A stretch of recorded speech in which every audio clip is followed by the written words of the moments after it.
और उसके बाद वो जंगल एक बार फिर से सुमन की चीखों से गूंज उठा। लेकिन आज की रात सुमन की चीखों को सुनने वाला वहां पर कोई भी नहीं था। अगर वहां पर कोई मौजूद था तो बस हरिया, जो कि अब एक भेड़िए में बदल चुका था। सुमन के बालों को पकड़कर घसीटते हुए वो जंगल के बीचों बीच एक जगह पर ले जा रहा था। अगली सुबह गांव में। अरे भाई, पता नहीं क्या बात है, अपने गांव का हरिया किसान और उसकी पत्नी सुमन दोनों गायब हैं। दोनों का कोई अता पता नहीं। अरे कैसी बातें कर रहे हो भाई, ये कब हुआ है? अरे पूरे गांव में खबर फैली पड़ी है। कल रात को दोनों खेत की तरफ जा रहे थे, लेकिन लौटकर आए ही नहीं। तो हो सकता है अपने खेत पर होंगे। पूरा गांव ढूंढ कर आया है भाई। जानते हो क्या मिला वहां पर? क्या हुआ भाई, क्या मिला? बताओ हमें, क्या मिला? अरे हरिया की पत्नी सुमन के कपड़े पड़े हुए थे। शरीर का एक एक कपड़ा फटा हुआ झोपड़ी के बाहर पड़ा था, लेकिन दोनों पति पत्नी का कोई पता ठिकाना नहीं था।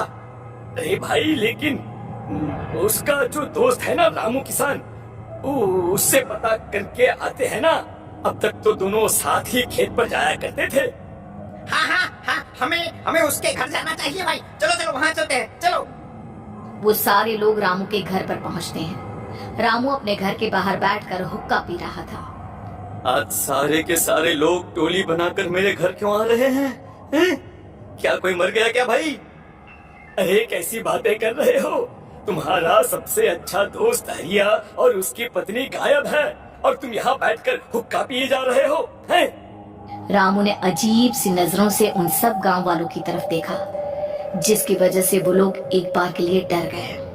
गायब है? अरे गायब नहीं है, मुक्ति मिल गई है। उन दोनों को मुक्ति मिली है। इस दुनिया में आकर हर इंसान पाप करता है, और उसे उसके पापों के लिए मुक्ति मिलना बहुत जरूरी है। अरे ये कैसी बहकी बहकी बातें कर रहे हो भाई, हैं? और इसका चेहरा अजीब सा क्यों लग रहा है? लगता है दोस्त के मरने का गम बैठ गया है।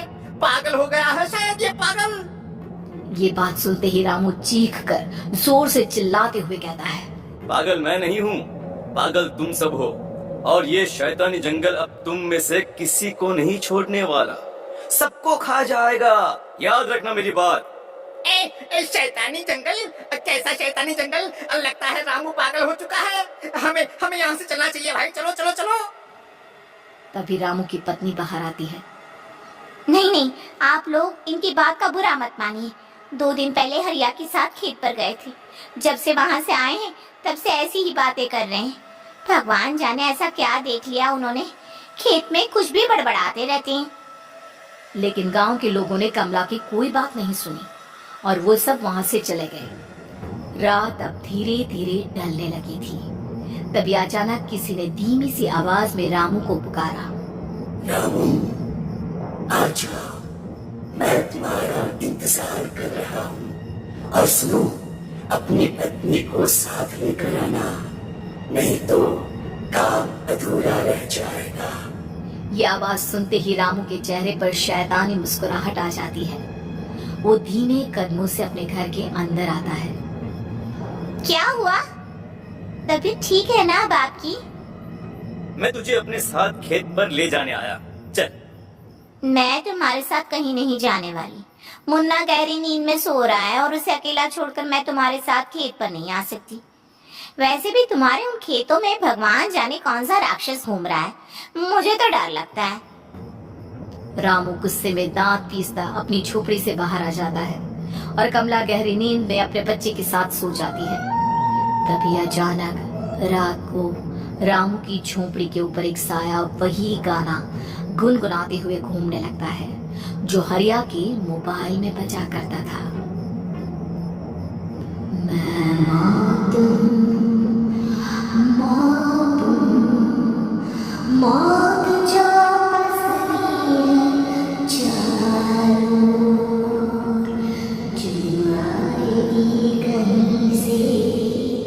निकल जाएगी सबको, मैं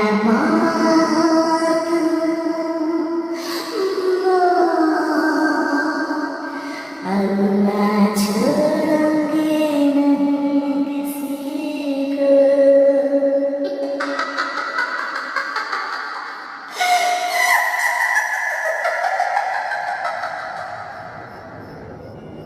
ये आवाज सुनकर रामू की पत्नी कमला की आंख खुलती है और वो देखती है कि उसका मुन्ना अपनी जगह से गायब था।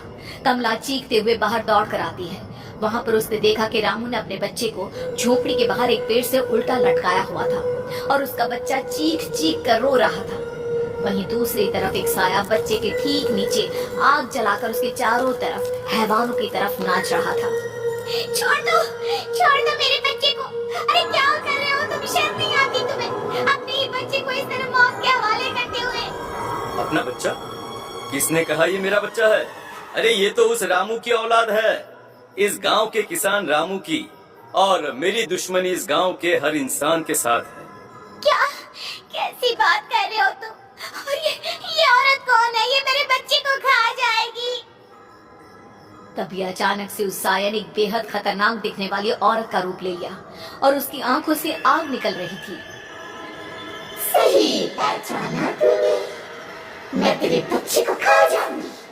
अगर तू अपने इस हैवान पति रामू के साथ जंगल नहीं आई, मैं तेरे बच्चे को खा जाऊंगी। लेकिन क्यों?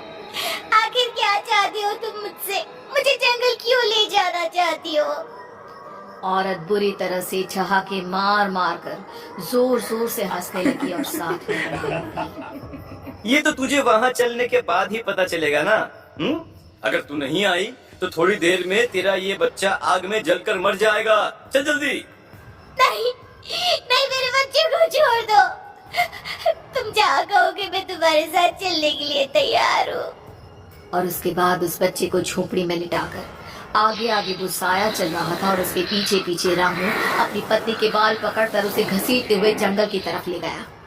जंगल में जाने के बाद कितनी खूबसूरत हो तुम। आज की रात बस तुम और मैं एक दूसरे के साथ रहेंगे।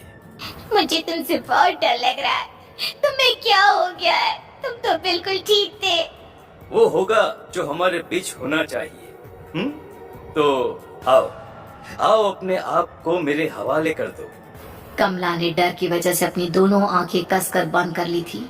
रामू ने बुरी तरह से चीख कर कमला से कहा, आंखें खोलो अपनी और मेरी तरफ देखो। कमला ने जैसे ही अपनी आंखें खोली उसने देखा कि रामू एक खतरनाक हुई हैवान में बदल चुका था। कौन हो तुम? जाने दो मुझे।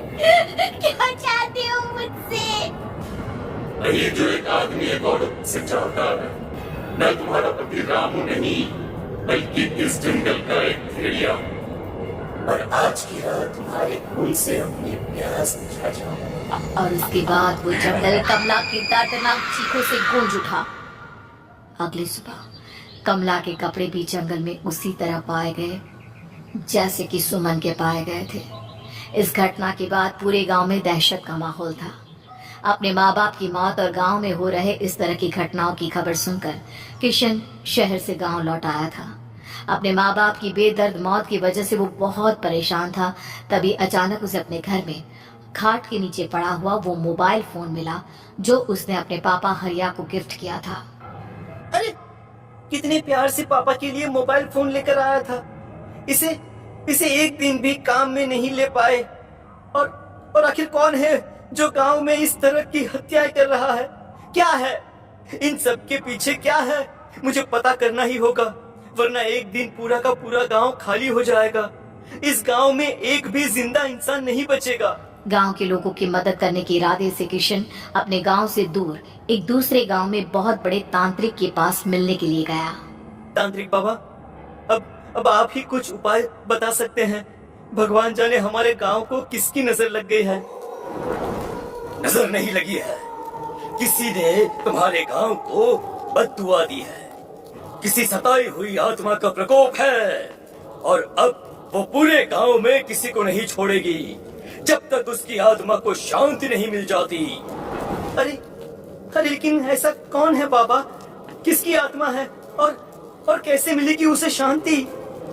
मौत है, मौत कहीं से भी आएगी और सबको निगल जाएगी। इससे बचने का सिर्फ एक ही उपाय है, लेकिन उस उपाय को करना आसान नहीं होगा।